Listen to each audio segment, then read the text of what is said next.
नमस्कार। आज हम बात कर रहे हैं भारत के अपने स्वदेशी लड़ाकू जेट इंजन कार्यक्रम में जो एक बड़ी छलांग लगी है उसके बारे में। जी हाँ। डीआरडीओ और साथ में गोदरेज एरोस्पेस, इन्होंने मिलकर कावेरी इंजन का एक नया बेहतर रूप सामने रखा है। एक बड़ी कामयाबी का ऐलान किया है। हाँ, ये वाकई एक बहुत अहम मोड़ लगता है। तो ये सिर्फ एक मामूली सुधार नहीं है जैसा लग सकता है। नहीं, बिल्कुल नहीं। इसे समझने के लिए हमें थोड़ा पीछे जाना होगा। देखिए, ये 2 दशक से ज्यादा का सफर है और कावेरी इंजन बनाने की राह वो आसान नहीं रही है। हाँ, सुना तो है, काफी मुश्किलें थी। हाँ, बहुत तकनीकी दिक्कतें थीं।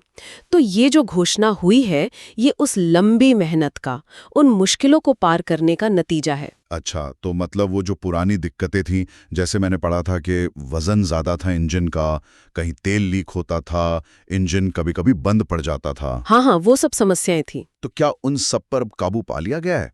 इस नए वाले में क्या खास है फिर? बिल्कुल। ये जो सितंबर 2025 की घोषणा है, वो यही दिखाती है कि उन चुनौतियों से पार पा लिया गया है। सबसे बड़ी बात, इसमें एक नया कोर है। नया कोर? हाँ, बिल्कुल नया।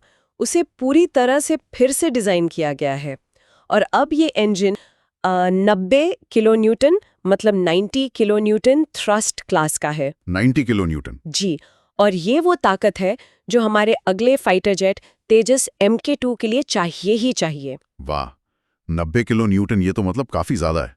और ये सब हुआ कैसे? सुनने में आया कि गोदरेज एरोस्पेस का कोई खास तरीका था इसमें। हाँ, आपने शायद स्पाइरल डेवलपमेंट अप्रोच के बारे में सुना होगा। हाँ, थोड़ा बहुत। तो उनका ये जो तरीका है, इसका मतलब है कि समस्याओं को एक-एक करके स्टेप बाय स्टेप हल किया जाता है। तो इसी तरीके से इंजन की जो विश्वसनीयता थी या कंपन वाली दिक्कतें थीं, अच्छा, उन पुरानी मुश्किलों को सुलझाया गया है। तो ये सिर्फ ताकत बढ़ाने की बात नहीं है, ये एक भरोसेमंद इंजन बनाने की बात है जो मुश्किल हालात में भी डटा रहे। समझ गया।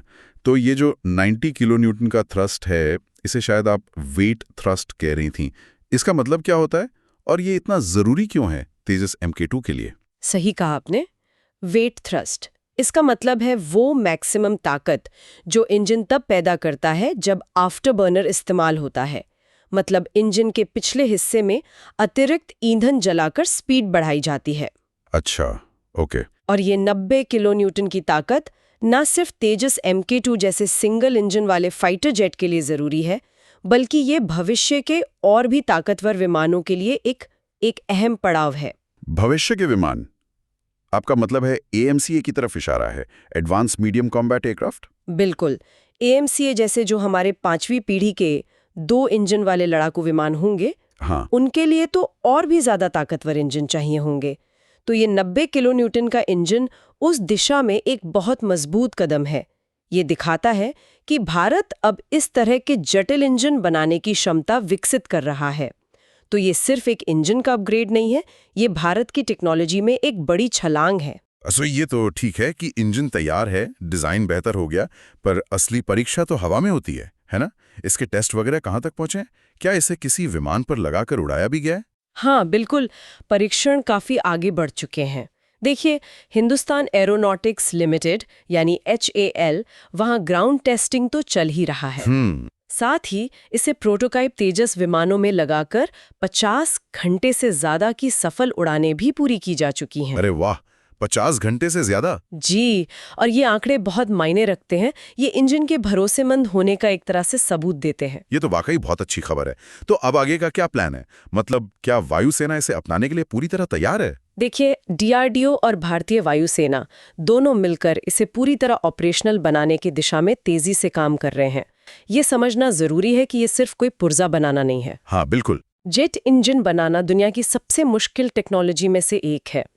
तो इसमें महारत हासिल करने का मतलब है कि भारत रक्षा क्षेत्र में आत्मनिर्भरता के और करीब आ गया है। सही बात है। अपनी टेक्नोलॉजी, अपना इंजन। हाँ, अब हमें इस बेहद जरूरी तकनीक के लिए पूरी तरह दूसरों पर निर्भर नहीं रहना पड़ेगा। ये रणनीतिक तौर पर बहुत बहुत बड़ी बात है, अपने विमानों की इंजन का कंट्रोल अपने हाथ में होना। और भविष्य की योजनाएं क्या हैं? क्या ये कहानी सिर्फ तेजस MK2 और AMCA तक ही सीमित रहेगी या कुछ और भी सोचा जा रहा है? नहीं, योजनाएं तो और भी बड़ी हैं। भारत न केवल अपनी जरूरतें पूरी करना चाहता है, बल्कि इस तकनीक में महारत हासिल करके भविष्य में ऐसे एडवांस्ड जेट इंजन दूसरे देशों को सप्लाई करने वाला एक प्रमुख खिलाड़ी भी बनना चाहता है। अच्छा, मतलब एक्सपोर्ट की भी संभावना है। संभावना तो है, और इसके लिए इंडस्ट्री के साथ मिलकर काम करना, जैसे अभी गोदरेज के साथ हुआ, ये बहुत जरूरी है। यही आगे की रफ्तार तय करेगा। ये कावेरी इंजन का जो नया रूप सामने आया है, ये भारत के रक्षा और एरोस्पेस सेक्टर के लिए वाकई एक मील का पत्थर कहा जा सकता है। हाँ, बिल्कुल। इसने न सिर्फ पुरानी तकनीकी रुकावटों को पार किया है, बल्कि भविष्य के लिए, जैसा आप कह रही थी, बड़े दरवाजे भी खोल दिए हैं। एकदम सही कहा आपने। ये सफलता सिर्फ एक इंजन की कहानी नहीं है, ये भारत के अपने दम पे कुछ नया करने की क्षमता, मुश्किलों के सामने टिके रहने का जज्बा और हमारी बढ़ती हुई तकनीकी काबिलियत का प्रतीक है। बिल्कुल। और इसका असर आने वाले वक्त में भारत के पूरे रक्षा और एरोस्पेस माहौल को बदल सकता है। और जाते जाते श्रोताओं के सोचने के लिए एक सवाल छोड़ जाते हैं। इस कामयाबी के बाद क्या भारत अब एडवांस्ड एरोस्पेस टेक्नोलॉजी बनाने और शायद भविष्य में उसे दुनिया को बेचने के मामले में दूसरे बड़े वैश्विक खिलाड़ियों से बराबरी का मुकाबला करने की स्थिति में आ गया है? इस पर सोचिएगा जरूर।